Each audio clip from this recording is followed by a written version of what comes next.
কিছুমান কবিতা লিখাৰ আগতেই অনুভৱ হেৰাই যায়, কিছুমান কথা কোৱাৰ আগতেই ভাষা হেৰাই যায় আৰু কিছুমান কাম কৰাৰ আগতেই সময় শেষ হৈ যায়।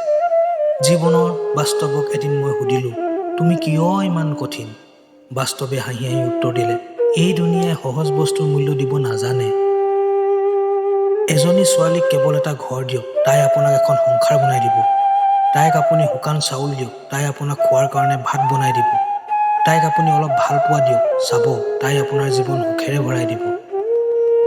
যদি বাস্তৱত আপুনি কিবা এটা কৰিব বিচাৰিছে, তেনেহ'লে কিবা নহয় কিবা এটা ৰাস্তা নিশ্চয় বিচাৰি পাব। আৰু যদি একো কৰিব নিবিচাৰে, তেনেহ'লে অজুহাতেও একো কৰিব নোৱাৰে। এই পৃথিৱীত স্বাৰ্থ অবিহনে কোনেও কাৰো কাষত নাথাকে। যিয়ে অৱহেলা কৰে তেওঁ হয়তো গমেই নাপায়, যাক অৱহেলা কৰিছে তেওঁ কিমান যে কষ্টত আছে। সঁচাই স্বাৰ্থপৰ মানুহবোৰৰ কাষত সম্পৰ্কৰ একো দাম নাই। ভুল পথেদি গ'লে যেনেকৈ বাৰে বাৰে জুতি খাব লগা হয়, ঠিক তেনেদৰেই ভুল মানুহৰ লগত চলিলে বাৰে বাৰে ঠগ খাব লগা হয়। আমাৰ জীৱনৰ আধাখিনি সময় জীৱনটোক বুজোতেই পাৰ হৈ যায় আৰু বাকীখিনি সময় বাস্তৱৰ লগত যুঁজি থাকোঁতেই পাৰ হৈ যায়, নহয়নে? এয়াই জীৱন।